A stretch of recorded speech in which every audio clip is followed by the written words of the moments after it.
Ao nascer do sol, tirei retórica e lógica de seu esconderijo embaixo de um caibro. Desembrulhei o retalho de lona que usava para protegê-lo e fiquei aliviado ao encontrá-lo seco e em bom estado. Alisei o couro macio com as mãos. Segurei o livro junto ao rosto e senti o aroma da traseira da carroça de Ben, especiarias e levedura, misturadas a um toque amargo de ácidos e sais químicos.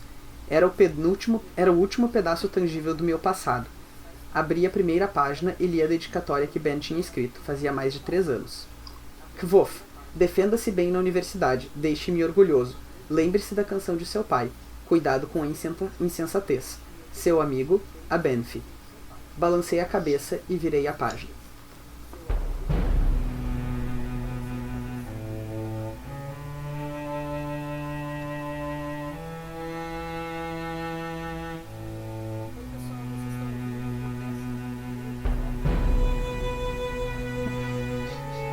Oi pessoal, vocês estão ouvindo o 11º episódio dos Quatro Cantos, podcast de releitura da Crônica do Matador do Rei do Patrick Rothfuss. No episódio de hoje, que se chama Deixando Tarbin, a gente vai comentar os capítulos de 28 a 31 do Nome do Vento. Eu sou o Arthur Maia e estão aqui comigo a Júlia Neves. Oi, gente, tudo bem? O Eric Alves. E aí pessoal, tudo bem? E o Bruno Amorim. Salve, salve galerinha, na boa? A Rayane não pôde estar conosco nesse episódio, mas em breve ela está de volta. Só que antes da gente começar a falar sobre os nossos capítulos planejados para hoje, a gente ainda tem algumas coisinhas que a gente precisa discutir com vocês. A primeira delas é que nos últimos meses, e a gente sabe muito bem disso e melhor do que vocês, inclusive, a gente tem sido muitíssimo pouco assíduo com o nosso podcast e com os lançamentos. É complicado, né? A gente teve várias dificuldades nesses últimos meses. Primeiro a gente teve um problemão com o SoundCloud. A gente tá todo mundo muito atrolhado de coisas esse semestre. O Bruno tá em TCC, a Rayane tá em estágio, o Eric e a Julia estão com trabalho.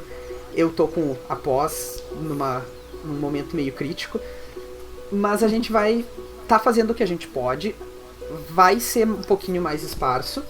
E para esse ano o nosso objetivo ainda é publicar mais 2 episódios. Um por mês, um em novembro e um em dezembro.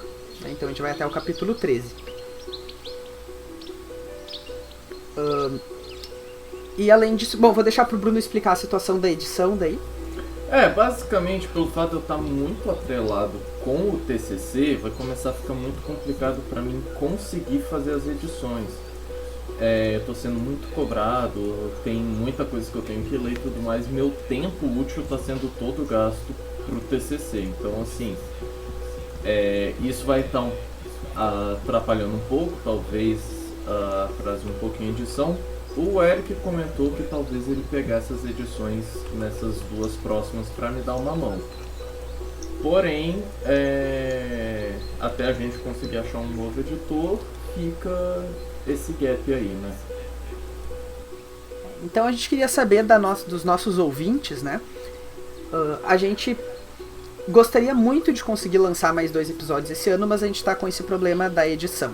Se algum de vocês ouvir esse episódio entende de edição, né? Se vocês sabem trabalhar com isso e gostariam de nos ajudar para que esses episódios possam acontecer, né? Todos nós aqui, a gente faz tudo por hobby, por dedicação mesmo. Muito carinho, muito amor. Nenhum de nós tá tirando um centavo daqui. Pelo contrário. Pelo contrário. Mas, enfim, se alguém quiser, né, assim, com a mesma boa intenção que a gente faz os episódios, nos ajudar e nos dar uma mão para editar esses 2 episódios até o final do ano, a gente ficaria muito grato. De qualquer maneira, se a gente não conseguir, a gente vai tentar, né, do jeito que der. Sim. Mas, Isso. além das notícias difíceis, a gente tem as boas notícias. E as boas notícias é que, muito tempo atrás, aconteceu um sorteio. A gente fez um sorteio de vários materiais, entre eles o livro do Eric, As Crônicas do Mar, né, de Hatla. Isso. Crianças do Mar. Crianças do Mar, desculpe. Eu sou um senhor de idade. Um idoso de 22 anos. Um caderno 23, também. 23. Oh, perdão, Nossa desculpa, senhora. isso explica muita coisa. Desculpa. Todo mundo é Um velho ano faz aqui, muita então. diferença, né? O que mais que tem no kit, Eric? Tem um caderno também, do com uma das artes que eu tinha feito pra camiseta e uma caneca com a arte da Júlia de, eu acho, o 4º episódio, não sei. É o do que volta com a laúde quebrada. Acho que é o 7. Pra tomar café com a tristeza. Eu sei que a já Ju chorando. pega os Tomando episódios segunda-feira, já chorando, assim, sabe? Exatamente. E a gente fez o sorteio e referente àquele episódio, e a pessoa sorteada foi a @Vitória Kelputon. Isso, a gente não tem certeza se essa é a pronúncia, mas é a Vitória e ela sabe, porque provavelmente as pessoas já ficaram confusas pra ler. É quase Então. isso. E vai estar na descrição também do podcast, né? Isso mesmo. Parabéns, Vitória! Então é isso aí, parabéns, Vitória, aproveita aí as coisas, né, a arte da Júlia e do Eric, e enfim, espero O que... livro, tudo. O livro, espero que esteja gostando de nos acompanhar e fique feliz com o resultado. A gente vai entrar em contato. Sim. Sim, Mandar a importante. mensagem no dia que for publicado esse episódio, a gente chama ela no Instagram Isso. e pede um engraçado. deles. Eu adoro como a gente super descobre como é que faz as coisas na hora, né? Mas tem outro jeito? Assim que é legal. Muito bem, então agora a gente vai passar para nossa discussão de capítulos. Como eu comentei antes, a gente vai do capítulo 28 ao 31. Faz tempo que a gente não faz 4 capítulos, né? Mas nesse caso são capítulos bem curtinhos, todos eles. E a gente até tava fazendo... Eu tava fazendo o roteiro e tava tipo... Não tem nada a ser discutido aqui. Tem poucas coisas, no caso. Tem pouquíssimas. Mas eles são capítulos muito divertidos. São demais. É uma parte, entre aspas, um pouco mais comédia, né? Sim. Então, assim, você ri lendo. A gente precisava principalmente- um pouco, né? Depois de tanta eu desgraça. acho que sim. Eu acho que foi um alívio, né? Um alívio aí pra gente. Então, É legal que constrói também a mitologia do mundo com o restante da história e tal. sim. Que acaba que é uma outra história. É uma continuação, mas não é também. Que pode se passar ali depois de muitos anos. Uhum. Na verdade, essa divisão de capítulos eu me arrependi um pouco de ter feito ela como eu fiz. Porque o primeiro capítulo dos que a gente vai discutir ainda é muito conectado com o anterior, né? Uhum. E o último é muito conectado com o seguinte. Então... Mas Pra dar um é gancho. aquilo, né? Ao mesmo tempo, só 2 capítulos ficaria muito pouco e seria muito... E é pra dar um gostinho de quero mais, É. entendeu? Sim, Foi essa a intenção do Arthur o tempo todo, gente. exatamente, eu sou um gênio. Aham, claro. Muito bem, então o capítulo 28 se chama O Olhar Vigilante de Telo. E ele começa quando o Kvof retorna pra procurar o Scarpe, né? Pra ouvir mais histórias. Porque o Kvof passou anos com a mente adormecida. Sim. E agora, desde que ele ouviu a história do Scarpe, ele tem um motivo pra viver. Ele tem um motivo pra, tipo, desejar que alguma coisa aconteça, esperar um momento chegar. E ele tá empolgadíssimo pra ir lá ver o Scarpe de novo. E ele vai. E o Scarpe tá contando uma espécie de sequência da história que o Kvof ouviu na noite anterior. Né? E justamente por isso que eu disse que ficou meio quebrado, eu não lembrava disso quando eu dividi. Que tinha mais esse pedaço aí. E esse pedaço é a criação dos Amir. Exato. Os Amir já foram mencionados antes, como o Kvof vai perceber logo depois. Lá, quando o Kvof viu o Chandriano e quando eles mataram os pais dele, né? O Haliax fala: quem é que te protege dos Amir pro Gris. Uhum.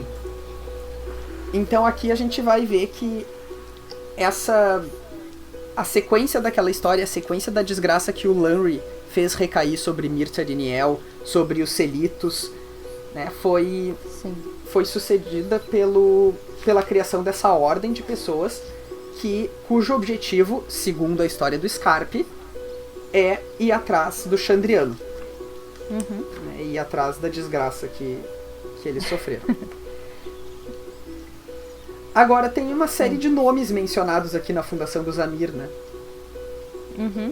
A gente tem o Lanry, a gente tem o Aleph, que já foi mencionado antes. Tem uma série O que eu de achei legal é que personagens. tem algumas mulheres também, né? Tem. Então isso é bem legal. Eu acho que tem uns personagens muito. Que parecem muito épicos demais, que dariam boas histórias.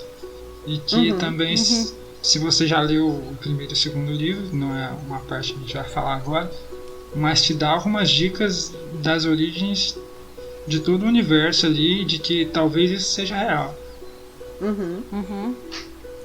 Eu acho que, na verdade, a nossa principal pergunta é o quão real, né? Porque em algum grau é. Afinal, se tá dentro da narrativa, se o Patrick escolheu contar essa história, é porque ela é importante pra gente. Ela pode até ser fantasiosa, mas... É importante pra Tem uma né? verdade no meio de uma É. fantasia aí, né? E eu acho interessante que tem um dilema aqui, né? O Celitos quer vingança, porque ele tá muito chateado. E o Aleph fica tipo, não, relaxa, não, isso aí não leva a nada e tal. Mas é realmente um grande dilema, porque o Celitos até justifica dizendo que ele não pode esquecer o que foi feito e que, enfim, o Chandriano vai ficar fazendo mal por aí, né? Então, antes que alguém faça alguma coisa do que ninguém faça nada. Exato. Então a gente fica na dúvida se o que o Celitos está propondo ao criar essa ordem é vingança ou é justiça, né? Ele expressa as duas coisas. Eu acho que pode ser uma combinação das duas também. É uma linha muito tênue, né? Sim. Ou a vingança que vai originar a justiça depois, né? Porque no primeiro momento você pode se vingar pra querer fazer justiça e depois ver que, na verdade, você só tinha que ter feito justiça. Bom, de qualquer maneira, eu acho que o mundo agradece se alguém parar o Chandriano. Sim. Não vai me ver reclamar. Porém, tinha mais uma coisa que eu queria falar aqui. Deixa só eu encontrar exatamente o trecho. Porque Telo tá lá, né? Sim. Sim. É legal que toda vez que você relê esse trecho, parece que você descobre uma outra coisa a mais. Tanto que é algo que eu vou comentar na sessão de spoiler, que eu acabei de ver aqui. Olha aí. Eu tenho uma coisa pra falar desse trecho também, que é logo depois dos nomes aí. Sim. Eu acho que não é spoiler, eu acho que a gente pode comentar o que eu vou falar, porque já aconteceu na história. Então, eu não sei se eu falo agora. Pode falar. É o seguinte aqui, logo quando eles estão criando tal, e aí tem que... Eles falam assim, ó. Na última vez que os tocou o vidor, e de suas costas brotaram asas, para que eles pudessem ir aonde quisessem. Asas de fogo, asas de ferro e cristal, asas de pedra e sangue. Tá? Aí eu lembrei que lá naquele capítulo, que o Kvoth é espancado pelo policial, Aquele lá. Sim. Ele vira assim e fala assim: no meu delírio, imaginei a morte sob a forma de um grande pássaro com asas de fogo e sombras. Ele parava lá no alto, observando pacientemente a minha espera. Isso está na página 149. Tá? E logo mais embaixo desse mesmo capítulo que a gente está discutindo, o último parágrafo antes de mudar a história, né, ele vira assim e fala: ninguém, senão os mais poderosos, é capaz de vê-los. Mesmo assim, com grande dificuldade e correndo um enorme perigo. Que era o que Kvoth estava acontecendo com ele, né? Ele estava quase morrendo ali. Sim. E ele acabou vendo essa imagem de asas de fogo e sombras. Pode ser, pode não ser. Vamos teorizar. Olha aí. Pra ver se... Eu acho que com a evidência que tu encontrou, não tem como não ser. Como não ser. Quando eu li isso, eu me toquei na hora, assim, tipo, cara... Eu lembro que quando a gente tava nesse episódio, a gente até chegou a discutir isso, se realmente ele tinha visto a Mir e tudo mais. E a gente ficou meio, não, era só delírio, era só não sei o que. Mas agora que ela encontrou essa evidência, a gente olha e fala assim, talvez ela realmente tenha encontrado. Tem esse link aí das asas de fogo e sombra, e ainda ele retifica isso de uma forma de falar, olha, você só consegue ver se você estiver correndo perigo. E só os grandes perto da morte. E era exatamente o que estava acontecendo com o Kvoth naquele trecho, né? Sim, e é exatamente a mesma escolha de palavras, né? Isso não é acidental. Exato. Não é por acaso. A gente aprendeu que o Patrick, ele não coloca nada ali por acaso, né? Sim, eu não sei se era isso que você ia falar. Era? Bastante. Sim. Daquela vez vocês gravaram, e depois eu tava lendo, e aí eu vi, e depois comentei com vocês no grupo, eu falei, vocês tinham comentado isso, mas aí eu não tinha comentado e deixamos pra esse episódio. E tem um outro também.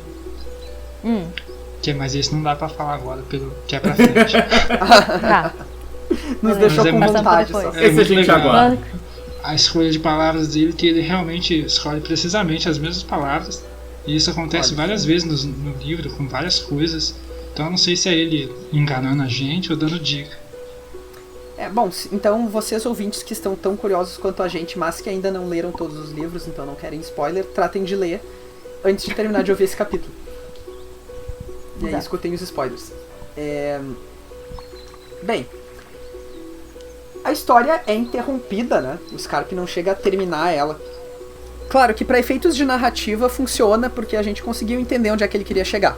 Ela não tem um final tão aberto e misterioso, mas ele é interrompido. E ele é interrompido por sacerdotes telianos. Esses caras aparecem acusando o Scarpe de heresia.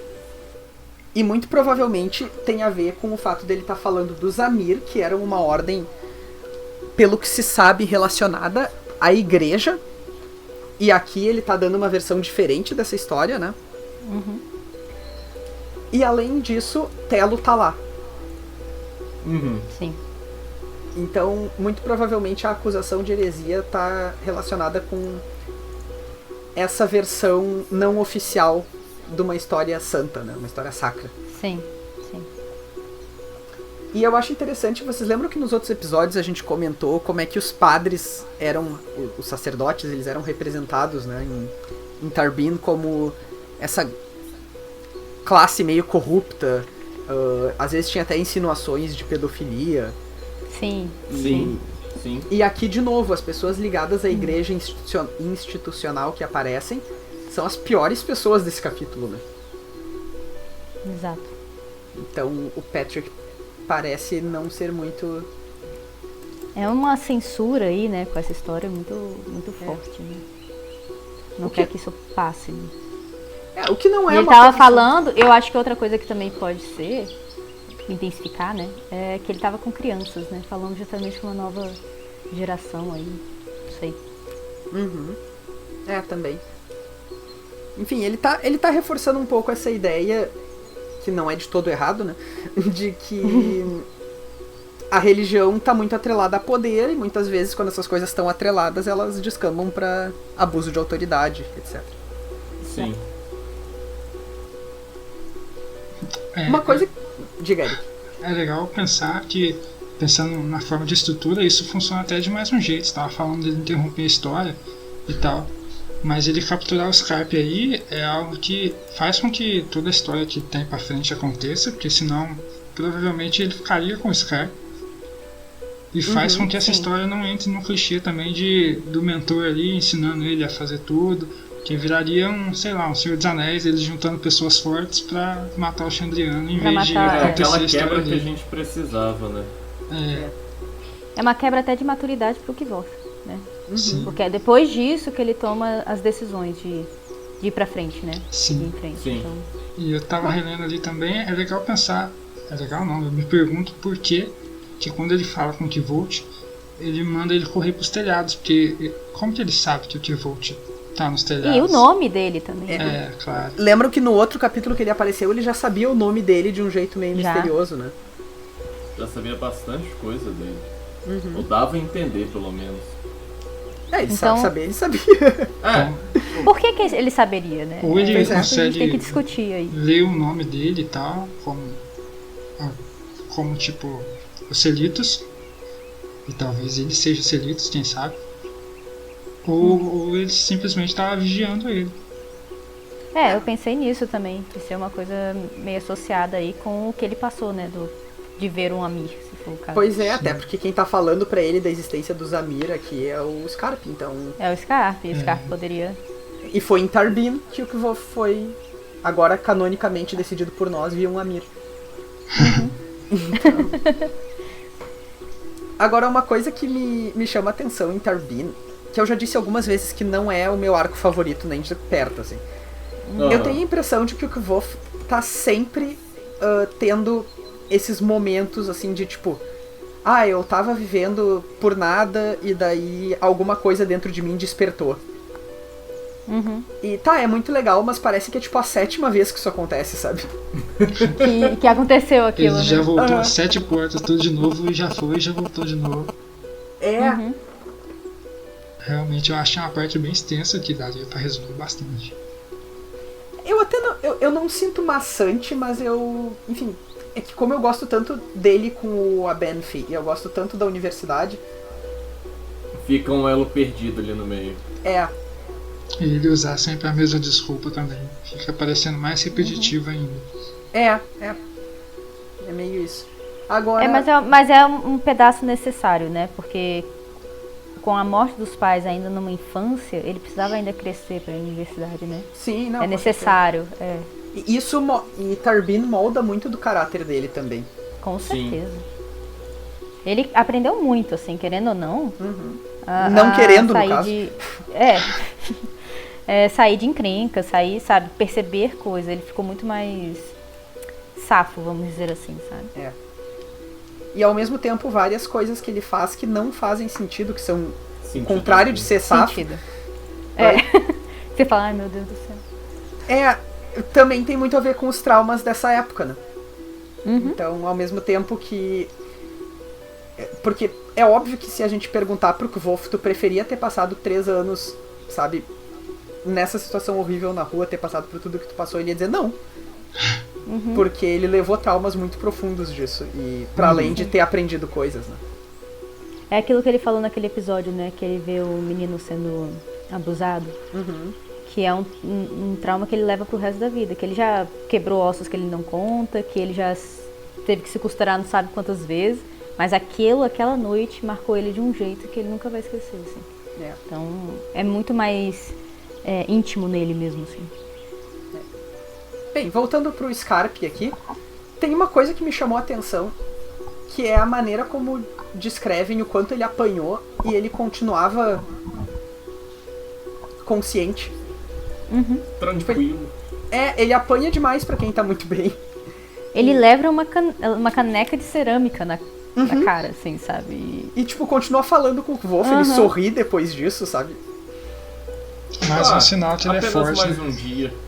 É mais um sinal, ó, galera. Não, mas então, na hora que eu anotei isso, eu não tava pensando, mas agora que a gente tá falando de coisas suspeitas no Scarpe, essa aí vem acrescentar, né? Sim. Vocês já ouviram a palavra mister em português com o sentido de, tipo, dever? Não. Porque a Vera Ribeiro usou essa palavra na página 189. Como assim? Deixa eu encontrar aqui. Pra traduzir must, ela traduziu como mister. Aonde, mais ou menos? Página 189, estou procurando. Aqui, ó. Tem um diálogo, tá? É uma oferta generosa, disse enfim o juiz. Muito generosa, ecoou o sacerdote mais baixo. No entanto, às vezes a bebida forte deixa os homens tentados a praticar atos perversos. Perversos, sussurrou o outro sacerdote. E alguns de nossos irmãos fizeram votos contra as tentações da carne. É mister que eu recuse. Sim. Eu só nunca vi essa palavra sendo usada assim na minha vida. Me pareceu algo mais como... Tipo, pode ter sido alguma coisa que passou despercebido? Não sei, na edição de vocês tá assim também? Tá mister. Tá mister. E quando eu reli, eu até achei estranho, assim, mas sabe aquele negócio que você... entendi o contexto, então passa. Sim. Eu também, a minha vida toda foi assim hoje que a gente percebeu isso. É estranho. Porque... Mas olhando aqui no dicionário aqui, seria tipo algo como necessidade, precisão, urgência. Olha. Então existe realmente no português essa palavra. Só me pareceu bem formal e antigo. E vender aprendendo. Não, faz sentido então. Tudo bem que must tem um peso, mas... Então seria algo como precisão. A urgência de negar aquilo. Então eu preciso recusar. Necessário mesmo. Estranho, não tinha passado. Foi mal, bateu o Mogli aqui agora. Você tá perdoado. É Mogli, pode. Bem, então, mais alguma coisa do capítulo 28? Agora não. Acho que não. Então, mais tarde, né, Eric? É. Eu tô curiosa. Então vamos pro É que tá capítulo se 29. corroendo. Não, mas a Júlia já falou o mais legal. Foi mal. Não. Capítulo 29 até 31 acontece umas coisas. Vamos pra sessão de spoiler. É. Não, tá, capítulo 29 se chama As Portas da Minha Mente. E também é um capítulo curtíssimo, né? Nesse capítulo, então, é quando pela bilionésima vez em Tarbino, que o Kvof relembra o passado dele e ele se sente mais aberto. E ele não tá mais tão no modo automático. E aí ele começa a abrir as portas. ele pensa no Abenfi, ele pensa nos pais, ele pensa em coisas que ele sabia de conhecimento, que ele vinha ignorando, ele pensa no alaúde, ele pensa na música.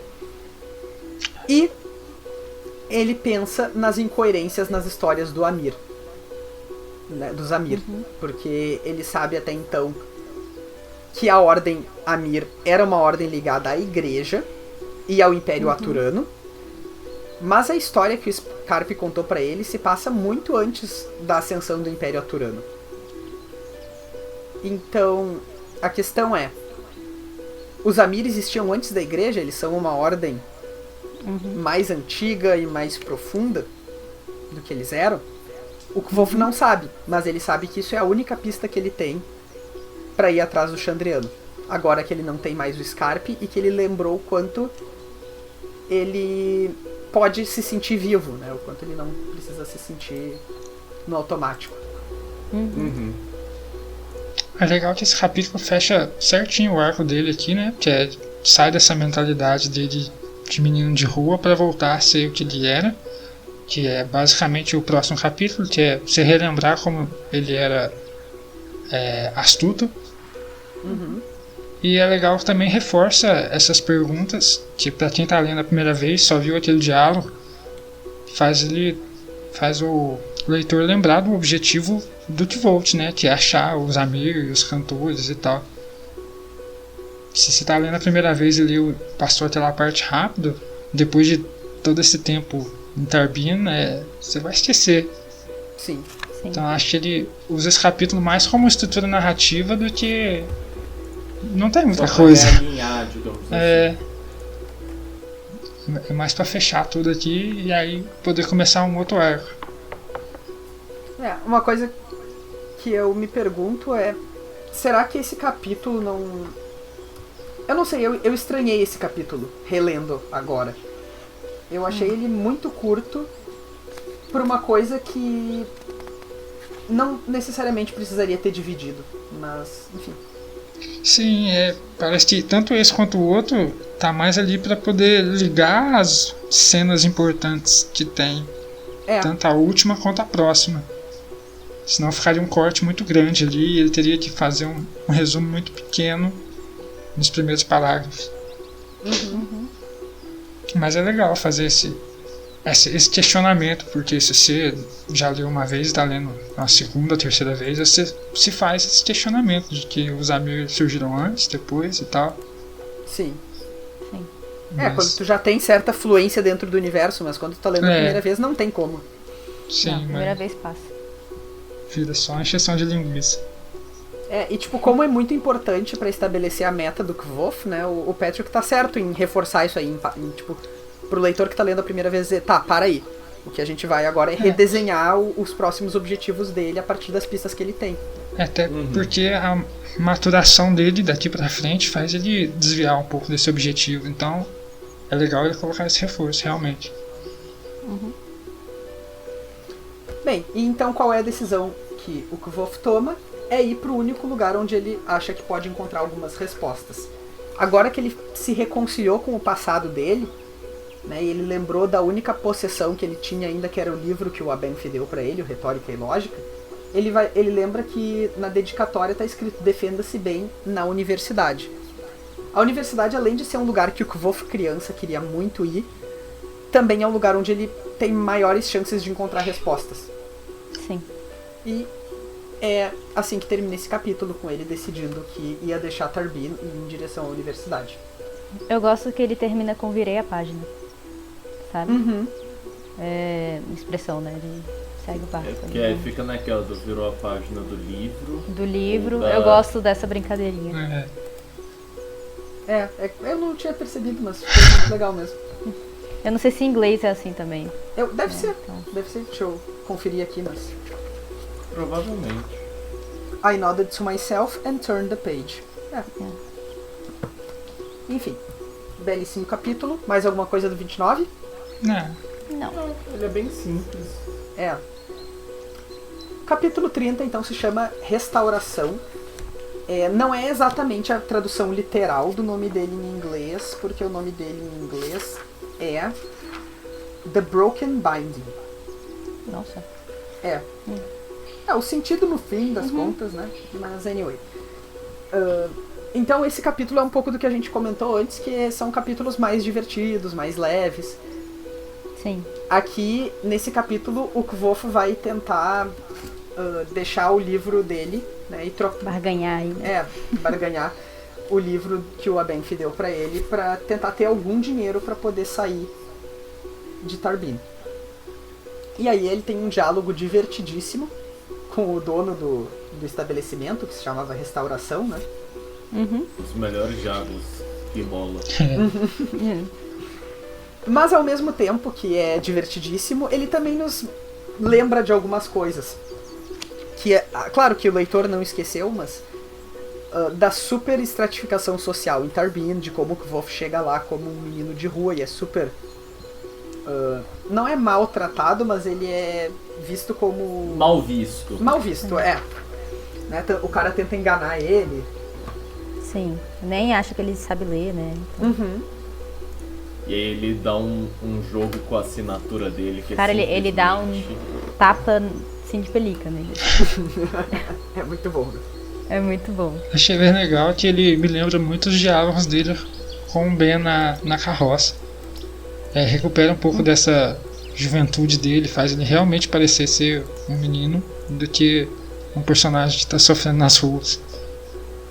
E vejam o que o Kvof tá fazendo aí, né? Quando ele ganha do cara com argumentação. E o livro que ele tá tentando...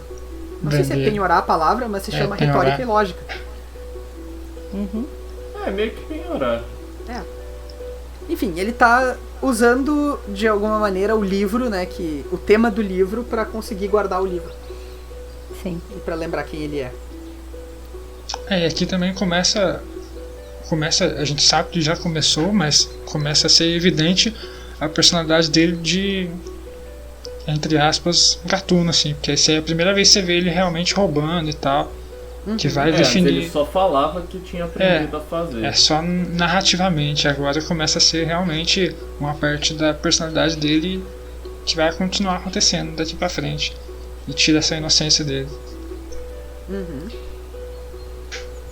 Bom, os diálogos desse capítulo a gente já falou, eles são excelentes, mas pra mim também, além do diálogo no sentido divertido, o Patrick Rothfuss tem uma sensibilidade pra escrever, tanto ele tinha pra uma criança como ele tem pra um adolescente, né? Ele muda muito bem, né? É muito natural, não é assim como tipo, agora o Kvof é um adolescente, então ele... Sabe, tudo isso tá acontecendo naturalmente. Você não sente, né? Tanto assim, Volta a ser um pouco um livro mais infanto-juvenil, de certo mais aspecto. dinâmico também. Sim. E acho que a partir daqui começa a melhorar a narrativa e sair desse círculo de Tarbin. Mais alguma coisa do 30? Eu acho legal o 30 como ele mostra um pouco a dualidade das ações do Kvof.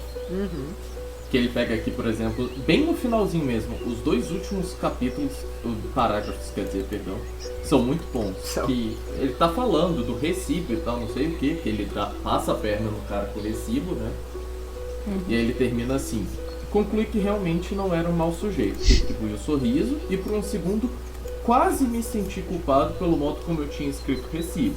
Aí você, poxa, um bom menino e tal, não sei o que. Aí vai pro último parágrafo. Também me senti culpado pelas 3 penas que havia furtado, mas só por um segundo. E já que não tinha uma forma conveniente de devolver, roubei um tinteiro também. Muito bom. Tô nem aí, já que tô na merda mesmo. Já que tá no inferno, abraça o capeta, né? Tipo isso. Exatamente. então, do 30 é isso? Eu acho que sim. E agora vamos pro último capítulo da nossa discussão de hoje, capítulo 31, que se chama A Natureza da Nobreza.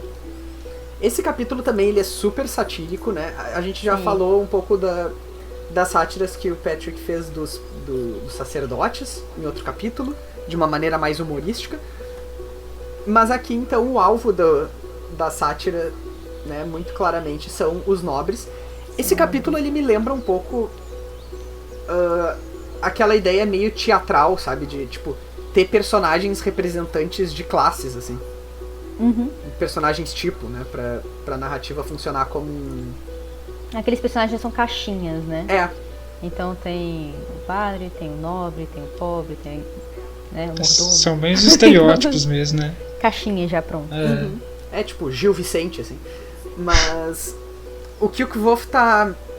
Mas é interessante aqui porque, na verdade, o Kvof não é a caixinha que ele tá simulando. Ele é um ator. E como ator, ele tá fazendo isso. Ele tá representando um tipo.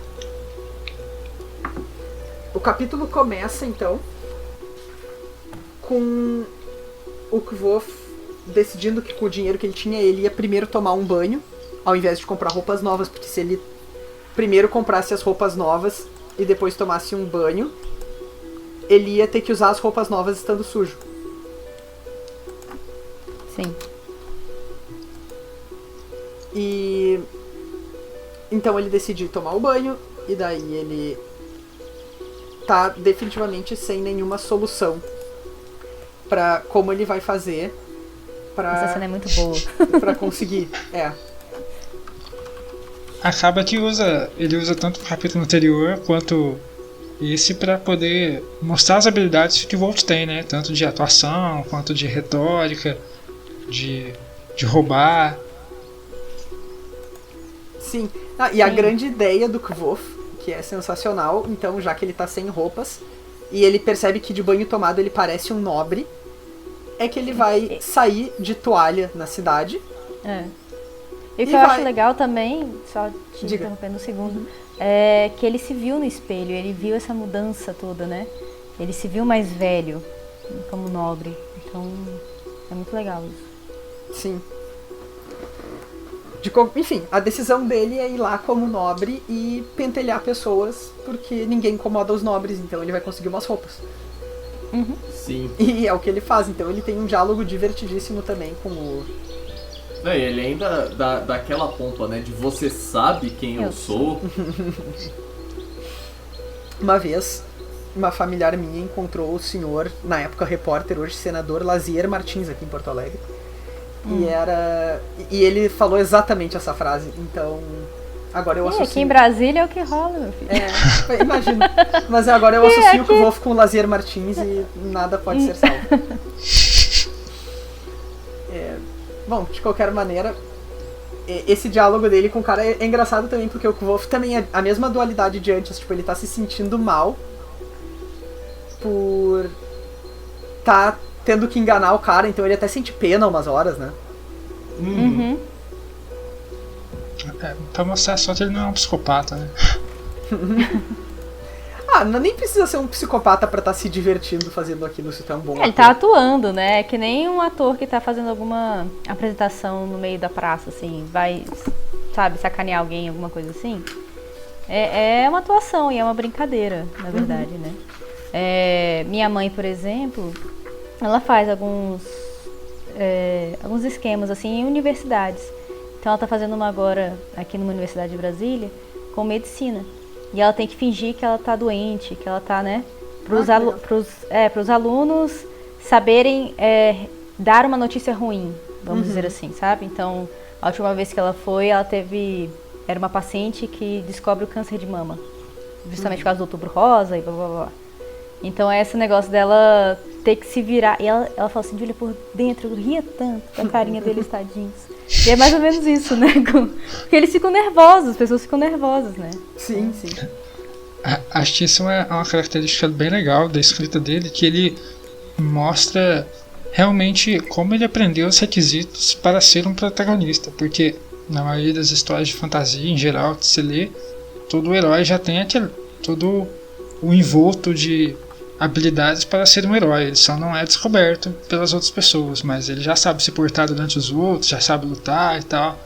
Mas aqui não, ele fala que realmente essa habilidade de falar e tal é realmente uma habilidade que ele teve que adquirir, não que só porque ele é o protagonista que ele tem.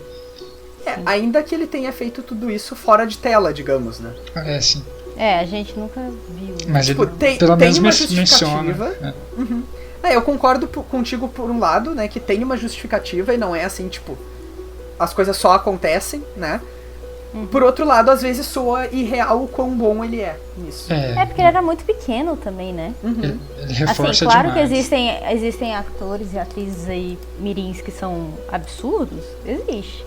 Mas pensar que os pais dele morreram quando ele tinha 12, 13 anos, né? E pensar que não só ele era um ator mirim absurdo, como ele era tipo um instrumentista absurdo, como ele era um retórico. Tudo absurdo, Uma criança aí que... Ele era foda. Começando a pré-adolescência, sabe? Não faz muito sentido. Mas, bom, o que eu falei antes sobre os personagens tipo, eu queria ressaltar a melhor frase desse capítulo, concorrendo a melhores frases do livro. Se você não passou muito tempo na corte ou em cidades grandes, não compreenderá por que me foi tão fácil fazer isso. Permita-me explicar. Os filhos dos nobres são uma das grandes forças destrutivas da natureza, como as inundações ou os tornados. Ao ser atingido por uma dessas catástrofes, a única coisa que um homem comum pode fazer é ranger os dentes e tentar minimizar os estragos. É bem isso. Então, vulgo qualquer moleque mimadinho que você já conheceu. Playboyzinho. E um que a gente vai conhecer daqui um tempinho mais. Eu ia comentar isso. Delícia. Mas sim, então o que eu falei sobre o aspecto satírico é exatamente esse tipo de comentário que o Kuvô faz, assim, como ele pega um grupo social, né, e mostra, tipo, as características de maneira cômica. E antes de... Eu tenho só mais um comentário sobre esse capítulo, só que eu fui imbecil e fechei meu livro. Sem o marca-página, de novo. 199. 199? Quando o Kuvô volta lá na estalagem onde ele tinha tomado banho, né, pra acertar o que ele tinha combinado com o cara e tal. Só que daí ele pensa com ele mesmo 2 vezes que ele gostaria de ter uma estalagem, que parece uma vida boa. Isso é muito legal. Isso é bacana, porque a gente sabe que o Kot do presente tem uma estalagem, quando ele precisou... Eu marquei essa parte também, que é muito legal que um desejo dele lá atrás acabou virando realidade, né? E quando ele precisou, tipo, no momento de necessidade, foi pra esse desejo que ele correu. Sim. Eu não sei pra vocês, mas pra mim isso aí tem muita cara de que o Patrick já tinha quase terminado o livro, ele tava revisando, e daí ele pensou, eu podia... Certeza. Botar... Porque eu acho que é só nessa hora que isso aí acontece, né? É o único momento que ele fala. É realmente só pra justificar os fins ali. Mas ficou natural, ficou genuíno, eu gostei, eu não tô reclamando, mas é engraçado. Sim. Mais alguma coisa desse capítulo? Acho que não. Acho que foi tudo. Então agora eu vou passar a coordenação do episódio pro Eric, porque ele tem coisas pra nos contar.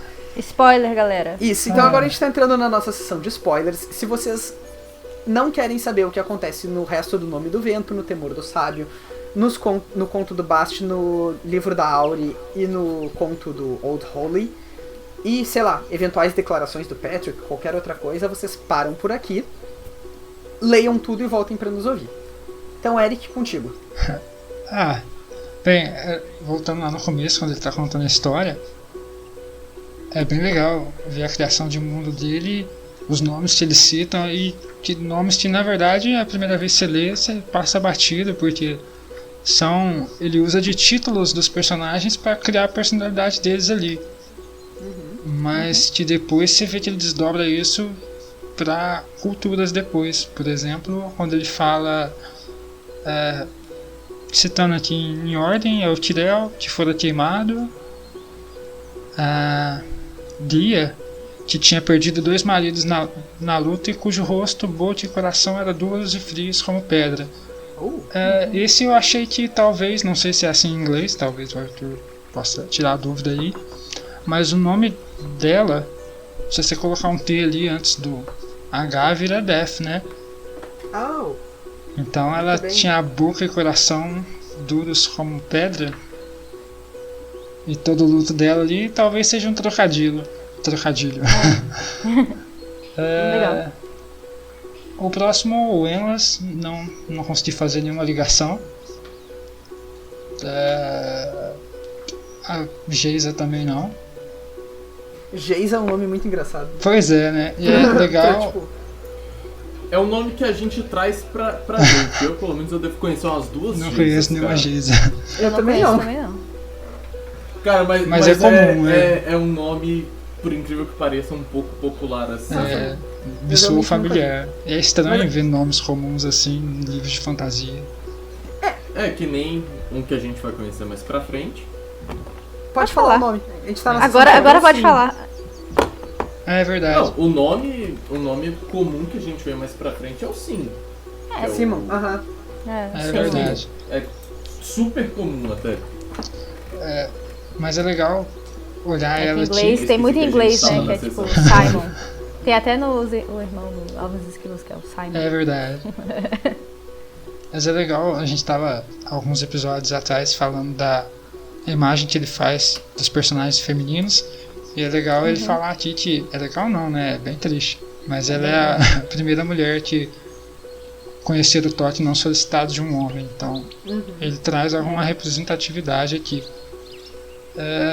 Mas o mais interessante deles é o Imet, que é o menino que não cantava nunca e matava com ligeireza e sem lágrimas, que é basicamente os... esqueci o nome deles agora. Mas os que praticam, os guerreiros que praticam a Letane lá. Isso. Os adenderianos. Basicamente é ele. Ele tá Uhum. gritando aqui. No caso, ele provavelmente não tá gritando, ele tá gesticulando. Justo. Assim, nossa, muito bem sacado esse. É verdade. E acho que não. Tinha aquele negócio das asas que eu achei bem legal. Que ele mostra aí os dois tipos de asas e uma é a asa da morte. Que talvez possa ligar, se a gente forçar bastante, ligar aquele trocadilho do nome. Sim. E que. E quando ele vê. E tem lá no começo, quando ele fala que matou um anjo e tal. Temos algumas. Estão abertas possibilidades aqui. Ai, meu Deus.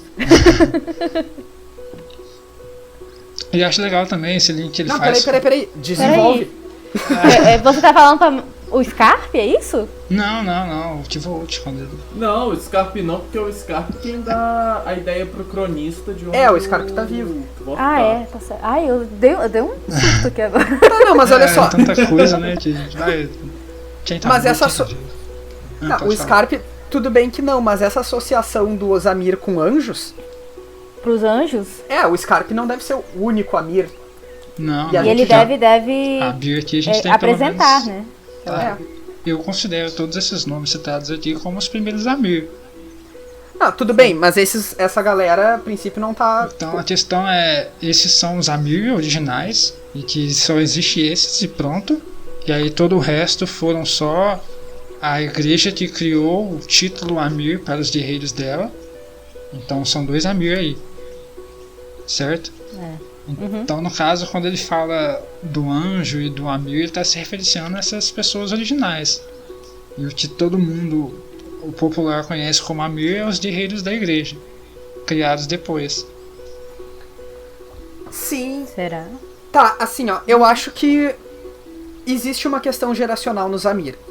Pelo seguinte, durante o decorrer do episódio eu fiquei plenamente convencido de que o Scarpe é um Amir. Sim. E posso estar errado, mas acho que não nesse caso. E eu reli agora... Esperamos que não. Eu reli agora essa galera toda, né? E nenhum deles me parece ter nada associável ao Scarpe. Não. Então, tipo... Menos o Celito. Quando ele... Sure. quando ele sabe tudo do Kvolt só de olhar pra ele, é basicamente os Selitos ali. O que sabia de todo mundo só olhando pra pessoa. É. Por isso que eu fiz até a ligação mais cedo. Sim. Scarpe aos Selitos? Tempo! Não sei. Tá, forçando. Parece um pouco muito longe, mas eu não... Tu tem uma boa observação pra isso. Tá. É Estou uma muito questão pensativo. a deixar anotada e esperar o terceiro livro. Agora, Tem que esperar agora. Isso nos responde, pelo menos me responde uma pergunta, uma questão que tá aberta pra mim desde a primeira vez que eu li, que é quando o Ktei fala pro Kvothe, né? Ah, você já esteve mais perto do Zamir do que... Que você imagina. Que você imagina. Pois é. Pois é. Ó aí, ó. Acho que foi bem legal a gente conseguir, né, chegar num ponto juntos, ao vivo, Sim. assim. Ao vivo, Sem não discutir tão ao antes, vivo. tá, gente? Né? Só no chutômetro. Até tentamos discutir, mas preferimos não. É legal também as trocadilhos que ele faz com o nome, tipo o Aleph e a cultura judaica. É algo que a gente devia ter mencionado antes, ou não sei se a gente já mencionou. Eu acho que não. E também quando ele fala da Geisa, que ela tiveram uma centena de pretendentes em Belém. Belém. Então, ela seria tipo é. que Maria Madalena, assim. Eu já tinha pensado em tom de piada com Belém do Pará. Tipo, Eu pensei também. Eu mas lembrei agora de Belém. que o Eric apontou, faz sentido que o Patrick tenha usado como referência a cidade de Belém. Sim. Não do Pará. Ou talvez a do Pará, vai saber. E eu não sei se aparece. Eu não sei se aparece no Temor do Sábio, mas esse menino que ele usa como base para criar o Alimeriano, esse nome Imet me soa muito familiar. Não sei se ele menciona alguma outra vez. Let's check. Eu Mas- tenho em algum lugar Pode o ser Temor do Emmet Sábio. também, né? Não sei se tem alguém em vez do I. Pois é, porque ele faz muito isso de mudar um pouquinho a grafia e daí o meu Muda uma Ctrl F coisinha não, só. não me ajuda. Bota só Met no final. Aí vai aparecer tipo milhões de palavras. No inglês vai. Não vai rolar de descobrir isso. Agora deixa eu ver se na Wiki tem alguma coisa, que daí já é um... Outra coisa que a gente não precisa relacionar aquelas características tentar relacionar aquelas características aos Selitos. Selitos não, aos Carpe. Já juntei as duas pessoas aqui já. Mas ele fala depois que, junto com as asas, o fogo cintilou nos olhos deles e eles enxergaram as profundezas do coração dos homens. Então qualquer um daqueles lá deve ter um poder parecido com o dos Selitos, de enxergar tudo da pessoa. E por isso ele saberia o nome do Kvoth e tudo sobre ele. Poderia ser um dos que é mais genérico ali, tipo o que tem uma máscara, o que... Pode ser qualquer um dos outros. É. Né? Não precisa ser exatamente Selitos. Eu sou um pouquinho resistente à ideia de personagens das lendas serem os personagens do presente. Porque eu acho que é muito claro quando isso tá acontecendo, como é o caso da Feluriana, do Chandriano. do Chandriano. Tudo bem, pode ser que um ou outro aconteça, mas eu não sei dizer o porquê. Na verdade, eu acho que seria um recurso narrativo meio preguiçoso. Sim. Sabe? Tipo, esse cara é secretamente esse cara, e esse cara é... Sabe? Mas talvez ele possa criar uma justificativa melhor, que é o que ele pode. faz. Ele Agora... pega clichês e... Porque os Zamir sumiram, né? Durante 300 anos aí. Sim. Então, Mas assim... tem que explicar esse sumiço deles também, né? O que aconteceu. Eu acho que a observação que o Eric fez sobre o Scarpe saber coisas sobre o Kvoth como o Selito saberia, pode ser um indicativo de continuidade. Tipo, nesses muitos anos aí, isso é uma coisa que os Zamir cultivaram. E ensinaram e tal. Ensinaram, enfim, tem várias possibilidades. Sim. Né, pra Acho gente manter isso em mente. Uma outra justificativa disso também é que todos os personagens épicos que aparecem atualmente são só encantados, não tem nenhum outro que possa ser desse grupo de humanos, mas que tenham poder, que ganharam poder. Tirando tem o Bast, né? Mas o Bast é só encantado. É só encantado. Então, acaba que ele não é da linha de que ele já faz, pra gente poder ligar. E uma nomenclatura que eu acho interessante, perdão, que a gente não mencionou aqui, são os Ruaches, né, o Locus, que é como o Celito se refere a esse grupo de pessoas que tá lá. É verdade. Esse Eram passa pessoas- batido.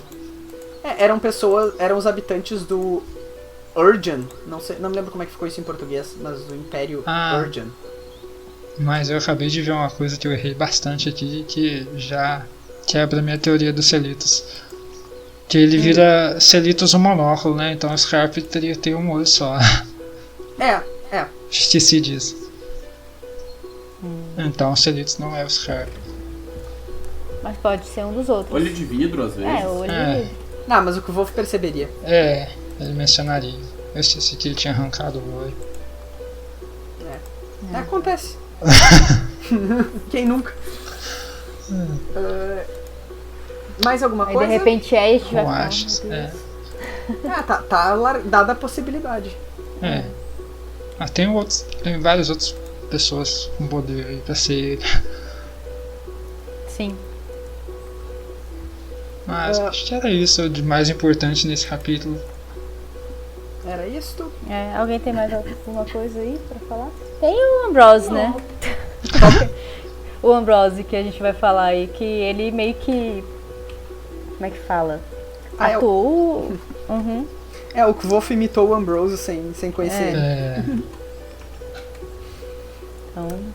Então tá, pessoal. Muito obrigado por vocês que nos ouviram até aqui. Esperamos que vocês tenham gostado. Como a gente avisou, a gente volta em breve. Não se esqueçam da nossa pergunta. Se vocês entendem de edição e gostariam de tirar um tempinho para nos ajudar a lançar mais 2 episódios esse ano, a gente vai ficar muito feliz. E acho que os nossos ouvintes também. E os próximos também, se gostar do negócio. Como? E os próximos também, né? Enfim. Pelo menos pra gente bater a meta do ano. O próximo episódio é o meu episódio, então eu estou muito emocionado pra gravá-lo. Preparem-se, tá? Preparem-se, a gente vai perder vários ouvintes. Vai ser longo. Esse vai ser longo. Se vocês quiserem se comunicar com a gente, vocês podem ir lá na página do Facebook, Os Quatro Cantos, no Twitter, @os4 em numeral cantos. Como é que é o nosso Instagram, Eric? @podcast os4 numeral cantos. E a gente também bota os nossos episódios no YouTube, né? E o canal, alguém lembra o nome? Podcast Os Quatro Cantos, eu acho. Isso aí, viu? Tudo intuitivo. Peraí, deixa eu só confirmar. Tá bom. Você tá confirmando? Se você colocar Quatro Cantos no YouTube, procurar, você vai ver. Os Quatro Cantos, não é podcast não, é Os Quatro Cantos só. 4 é numeral, 4 é inteiro? Não, escrito, Escrito, tá. E lá no YouTube, quando a gente posta os episódios, a gente também posta com o processo da arte que o Eric e a Julia fazem, alternando as semanas. Então isso aproveitem para vocês que gostam bastante dos desenhos, que querem ver como é que é o processo, né? Tá lá. Quem tem curiosidade, tá lá. Tá, um videozinho. Isso aí, então a gente volta em breve com o nosso 12º episódio, que a gente vai discutir os capítulos de 32 até 35. Até mais! Tchau, gente. Até mais. Tchau.